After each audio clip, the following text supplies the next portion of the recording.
Good morning ပါခုချိန်မှာကျမတို့မနက်9 နာရီဖြစ်ပါတယ်ကျမတို့အိတ်တဲ့နေရာဖြစ်တယ် Good morning အားလုံးပဲ Good morning ပါပြီးတော့ Good morning ပါ Good morning, everything jingle bell. ကျမတို့ခုပြောပြမှာပဲတခုပြောပြချင်ပါတယ်အဲ့တော့ကျမတို့အိတ်တဲ့နေရာပါနော်အဲ့တော့အနောက်မှာကျွန်းတော်တွေပဲရှိပါတယ်လို့အဲ့ကျွန်းတော်နဲ့အိတ်တဲ့ခါမှာညမှာကျမတို့ရဲ့ဒီရဲ့ခေါင်မို့ဘာလို့ချင်အောင်တိုင်မနော်အဲ့လိုထောင်တာရှိပြီးကတင်ရှိရဲ့အဲ့ဒါကိုပြီးတော့ဘာလာဝင်တိုက်တာရှစ်နညလုံးအဲ့လေနညလုံးရှင်းကဒုံဆိုရင်မလာဝင်တိုက်တယ်လို့နော်ခါပြီးမှအဲ့လိုမျိုးခေါင်မိုးတွေအတိုင်တွေအဲ့လိုမျိုးကတင်နေခါပြီးမှကျမလက်နိုးပါတယ်ဘာဖြစ်လို့ဖြစ်မှမသိပေမဲ့ပြီးတော့ကရှင်းလာဝင်တိုက်တာလို့ပြောပါတယ်ပြီးတော့ဒီရဲ့ဟာလာဟင်းလင်းထဲမှာဘာတွေလဲလာလဲဆိုလို့ရှိရင်ငက်လာပြီးတော့ဗာလဲဇီးကွက်လာမသိဘူးအဲ့လိုဖက်အဲ့လိုပြန်တဲ့အတန်တော့မရှိတော့ပဲဗာလဲမအိတ်ပြီးတော့လေတွေ့ရတယ်လားသူတို့ဝင်လိုက်ထွက်လိုက်တွားလိုက်ပြန်လိုက်နဲ့ဆိုတော့ကျမတို့ဒီနေ့3 ရက်တာမှာအဲ့လိုမျိုးတွေအိတ်နေကြပါတယ်တကယ်တဘာဝတောထဲမှာကျမတို့တဘာဝကိုခံစားရင်အကောင်များရဲ့တိုက်ခတ်မှုနဲ့ဆုံးလင်လာတော့ပြန်တဲ့အကောင်တွေပိုးကောင်တွေရောအကုန်လုံးပါပဲ You justပြောရရင် non แบบผจญภัย ผจญภัยมากๆกว่าเนาะလုံးဝ adventure ဖြစ်လို့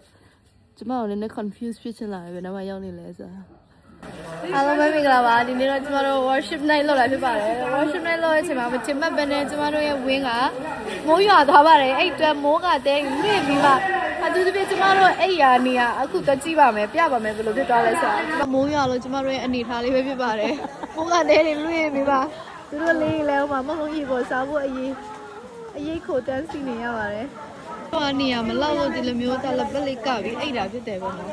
အစင်ပြေတဲ့နေရာတနေရာတအိတ်ကြတာပေါ့ဒီညတော့ကျမတို့ရဲ့အခန်းကိုကြည့်လိုက်ပါမိုးဝရွာကြလာလို့ကိုမဲချင်းနဲ့တယ်လို့ကျမတို့ပစ္စည်းတွေအကုန်လုံးရေဆိုပြီးမှပစ္စည်းတွေလည်းဒီလိုမျိုးဖြစ်သွားပါပြီဒီကလောက်ထားမယ်တီတော့မယ်တဒါလောက်ထားလားတဒါတိတ်ထားလားကျစစ်နေတာပဲမိုးလိုက်တာဒီညတော့ကျမတို့ငကိုကလေးအဲ့ရမရှိပါဘူးအခန်းမရှိပါဘူးဆိုတော့ဒီညအဲ့ရလည်းကျမတို့အဲ့လိုဖြစ်သွားပါပြီတော့ဟုတ်ပါပဲနေထားတော့ဒီလိုမျိုးလေးဖြစ်နေပါတယ်ပြောတဲ့အတိုင်းမနော်ဒီဘက်မှာတော့တကယ်ဘာမှမရှိတာပါဒါပေမဲ့လည်းဒီနေ့ worship night ကိုဖျားပို့ဆောင်မယ်ဖျားရဲ့မျက်မှောက်တော်လေးခံစားရတယ်ဒီနေ့လေးဆွအားဖြစ်တဲ့အတွက်ဒီလိုဖြစ်တဲ့တမလေးလို့ကျွန်မကတော့ဖျားကိုကျေးဇူးတင်ပါတယ်ဒါကတော့ကျွန်တော်တို့အပြိုလေးများမိုးပတ်လို့ကပဲဖြစ်ပါတယ်မလားဘာလုပ်နေလဲဘာလုပ်อ่ะဘာအလုပ်လုပ်နေစမလားပြောဟုတ်တယ်